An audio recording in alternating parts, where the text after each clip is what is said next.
भवंती भव पद्धति, क्योंकि वो भव की पद्धति को बढ़ाता है। हम मिथ्या दर्शन ज्ञान चारित्र में सोचते हैं को देव नहीं पूजे तो हमारा मिथ्या दूर हो गया। हमारी जो मिथ्या मान्यता है, तन उपजत अपनी उपज जान, तन नसत आपको नासमान, और राग आदि प्रगट जे दुख देन तिन्ही को सेवत गिनत चैन। और क्या ऐसी मिथ्या ज्ञान चरण भव, कहते हैं इसके कारण कैसे मिथ्या, जो भव को बढ़ाने वाले वो क्या है। सिर्फ हम कोई देवों को नहीं पूछते हैं, वो ठीक है कि हम ग्रहित मिथ्या स्वीकार नहीं कर रहे, लेकिन जो हमारा अनादि काल से अग्रहित मिथ्यात है, अग्रहित मिथ्यात है, भोगों के प्रति आसक्ति है, राग देश है, कसाय हैं, व्यसन है। व्यसन को हम क्या सोचते हैं, सिर्फ बुरी आदतें व्यसन है, जुआ चोरी मांस खाना परिस्थिति सेवन वेश्यागमन, ये सबको सोच लेते शिकार खेलना आदि। लेकिन विचार करो क्या हमसे ये सब नहीं हो रहे हैं घर में रहकर।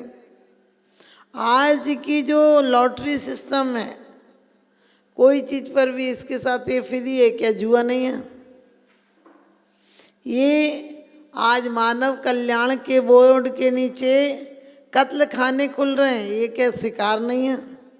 आज घर घर में कीटनाशक दवाइयाँ डाली जा रही हैं, ऑल आउट लगा देते हैं, कीटनाशक दवाइयाँ डाल देते हैं, छिड़काव कर देते हैं, ऐसी ऐसी चीज़ें आ गई कि आपको पता है तुरंत साफ हो जाता वहाँ अनंत अनंत जीव मर जाते हैं। आपने तो कहा बिल्कुल क्लीन हो जाता है, इससे क्लीन क्या हो जाता है। सोचो जब पत्थर नहीं बच पा रहा, पत्थर की गंदगी नहीं बच पा रही है, फिर जीवों की क्या हालत होगी।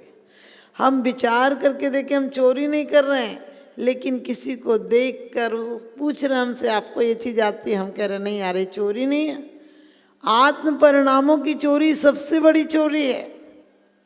और लोग कहते हैं कि वेश्यागमन, वेश्यागमन क्या था। लोग कभी कोठों पर नृत्य देखने भी जाते थे, कभी और गलत परिणाम से भी जाते थे, लेकिन वो था तो गलत ही। आज क्या जो सीन चलते हैं आप देखिए, नेट पर मोबाइल पे चलते हैं, वो देखने लायक होते हैं क्या। सच पूछो, उन्हें देखकर हमारे अंदर विकृति नहीं आए, ऐसा हो ही नहीं सकता है। यदि विकृति नहीं आती तो हम देखते नहीं। अपने जीवन से विचार करना कि गंदे पोस्टर लगे हों कोई पिक्चर के सीरियल के, तो अपनी आंख सहज चली जाती है उधर। और कोई साधु संत की एक बार देखोगे दोबारा रोज नहीं जाएगी नजर। क्यों? क्योंकि हमारी जन्म जन्मांतरों की विपरीत मान्यता, उसके कारण तो हम ग्रहित मिथ्यात्व को स्वीकार करते हैं। हमारी आसक्ति नहीं होती तो हम ग्रहित मिथ्यात्व स्वीकार नहीं करते। वहाँ कौन सा आकर्षण है, कौन हमें वहाँ जबरदस्ती ले जाता है। कौन से स्कूलों में चोरी बेईमानी क्रोध करना सिखाया जाता है। कोई स्कूल बने हैं आज तक? सब जगह क्षमा शांति, कोई भी धर्म हो, कोई भी मजहब, क्योंकि सिद्ध गए तो आते नहीं, सिद्ध गए तो आते नहीं, खुद तरते हैं लेकिन हाथ पकड़ कर ले जाते नहीं। और गुरु वो होते हैं जो स्वयं भी तरते हैं और अपनी नाव में दूसरों को भी तिरा देते हैं। सिद्ध वो होते हैं जो चले गए कृत हो गए, लेकिन संत वो होते हैं जो कि रास्ता बताते हैं, खुद चलते हैं और तुम्हें भी चलाते हैं। और दूसरी बात, सिद्ध तो कुछ लोग होते हैं, लेकिन संत और उससे भी कम होते हैं। क्योंकि सिद्ध तो जितने हो गए वो हो गए, लेकिन संत, एक संत हजारों संतों को पैदा कर सकता है, हजारों ग्रस्तों को संत बना सकता है। लेकिन हजारों संत मिलकर भी, हजारों ग्रस्त मिलकर भी एक संत नहीं बना सकते। सागार धर्मामृत में बहुत अच्छी कही, आप लोग कहते हैं भवंती भव पद्धति। आप अपनी परंपरा चलाने के लिए तो संतान चाहते हो, लेकिन संसार की पद्धति को पढ़ाने के लिए संतान चाहते हो। और सनातन पद्धति को, अपने धर्म की परंपरा को, शाश्वत परंपरा को रखने के लिए क्या किया है। जिसकी जड़ खोखली होगी तो पौधा क्या खरा होगा, खोट जब सोने में होगी तो कंगन क्या खरा होगा।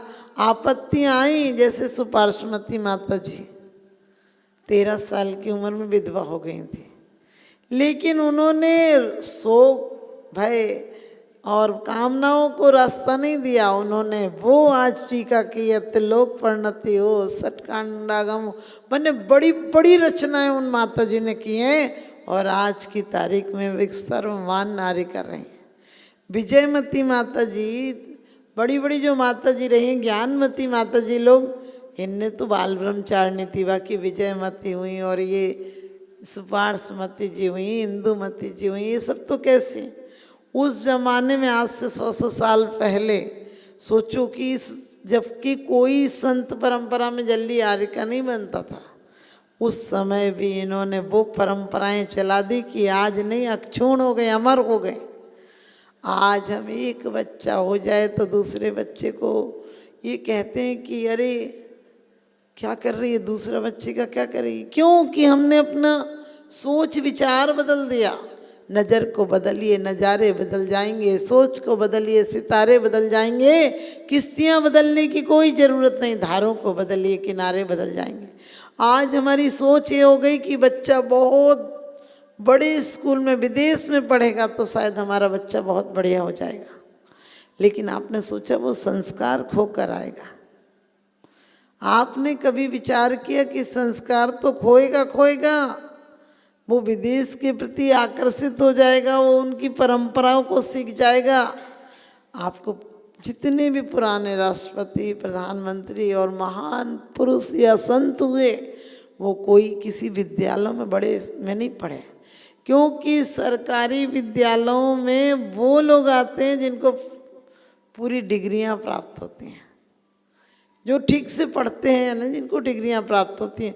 लेकिन हमने ये सोच लिया कि वहाँ पैसा नहीं, वहाँ नहीं पढ़ाना। और आज देखिए मानसिकता भी है, कोई किसी से कहते कि हमारा बच्चा सरकारी में पढ़ता है, अरे तुम क्या कर रही हो, अपने बच्चे को अच्छे से पढ़ा नहीं पा रही हो, क्योंकि हमने अपनी मानसिकता बना दी। यदि कोई मान लो रिक्शे में आता है तो आप क्या सोचोगे, इसके यहाँ गाड़ी नहीं होगी तब रिक्शे में आता है। आपने ये नहीं सोचा कि एक गाड़ी ठीक है नहीं ले रहे, बहुत सम्मान का पात्र है, लेकिन हम सम्मान किसको दे रहे हैं? हम रोज अणुव्रतों की बात करते हैं, महाव्रतों की बात करते हैं, समिति, गुप्ती और श्वासद, वीतराग, निर्ग्रंथता की बात करते हैं, लेकिन सच पूछो एक बार भी हमारा आकर्षण उधर हुआ? हम सम्मान उसी को देंगे जिस पे अरबों रुपए की दौलत होगी, और क्या कहेंगे पुण्य इसका बहुत फल रहा है। क्या पुण्य है, इतनी इतनी प्रॉपर्टी कर ली, इनके पिताजी कुछ नहीं छोड़ गए थे। अरे जो पुण्य प्रॉपर्टी और धन बढ़ाने में लगाया, वही पुण्य आत्मधन बढ़ाने में लगा सकता था। वो पूंजी थी उसके पास, वो कोहनीर खरीदेगा, कोहनूर खरीदेगा या कोयला खरीदेगा, उसके पास हाथ की बात है। उतना समय, उतना वक्त, उतनी परिश्रम, उतनी ऊर्जा हमने व्यर्थ में लगाई। आचार्य बहुत अच्छी बात कहते हैं कि ये धन तो यहीं रह जाएगा, परम धन मिल गया तो भव भव की पद्धति का नाश कर जाएगा। परम धन क्या है, हम विचार करें। धन नहीं मिले कोई बात नहीं, हमारी शांति नहीं जाना चाहिए। पद नहीं मिले कोई बड़ी बात नहीं, पदों को क्या होगा, कुछ भी मिल जाए। आप सबको पता है अभी कितने बड़े अफसरों को फांसी की सजा, कोई नेवी में शायद हैं वो अफसर, देखो वो अपन को इससे नहीं लेना, लेकिन कितने बड़े बड़े अफसर सुसाइड कर लेते हैं, कोई धक्का दे देता है, कोई एक्सीडेंट में मर जाते। सोचो इस जीवन का भरोसा है। इन पदों के बाद सिर्फ राजघाट तक तो जाया जा सकता है, समझ गए, लेकिन मोक्ष घाट तक नहीं जाया जा सकता है। मोक्ष के घाट तो वही जाएगा जो भव पद्धति का नाश करेगा। तो हमें संसार का बढ़ना, रे नर देह की हार है, नहीं एक क्षण तुझको अरे इसका विवेक विचार है। निर्दोष सुख, निर्दोष आनंद लो जहाँ भी प्राप्त हो। निर्दोष सुख कैसा, हम दिन भर किसी को दोष बताते रहते, उसने स्वाध्याय ठीक से नहीं करा, उसने ऐसे नहीं करा, उसने जाप नहीं दी, हमने तो देखा वो ऐसी आरती करता है, वो ऐसी माला फेरता है, वो स्वाध्याय में एक पेज पढ़ के चला जाता है, वो 5 मिनट में बैठता है मंदिर में। अरे तुम्हें दूसरों का कचरा ढोने की क्या जरूरत है? अपने आप को देखो कि 7 तत्व का ज्ञान है या नहीं।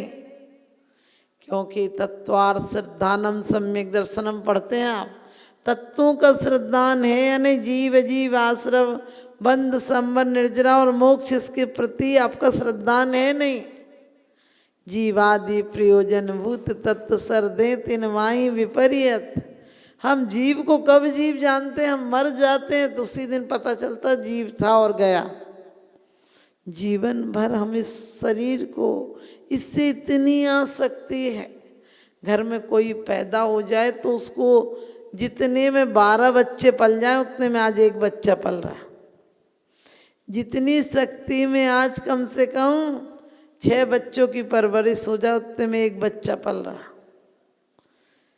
और उसके पीछे भी उसका जीवन भी कष्टमय कर दिया। ये नहीं कि आप उसको बहुत सुख दे रहे हैं, आप उसको इतनी सुविधाओं में रख रहे हैं, उसके मुंह से निकली अरे बच्चा ही तो है, इसकी पूर्ति नहीं करेंगे तो कमाई क्यों रहे। लेकिन आपने सोचा उसे आप कितना जिद्दी बना रहे हो, कितना भोगी बना रहे हो, कितना कहना चाहिए सिर पर चढ़ा रहे हो कि वो अपने लाइफ में किसी काम का नहीं रहेगा। क्योंकि पहले गुरुकुलों में पढ़ाते थे और तिब्बत की बात है, एक युवक बच्चे को गुरुकुल जाना था, 4 साल का बच्चा था।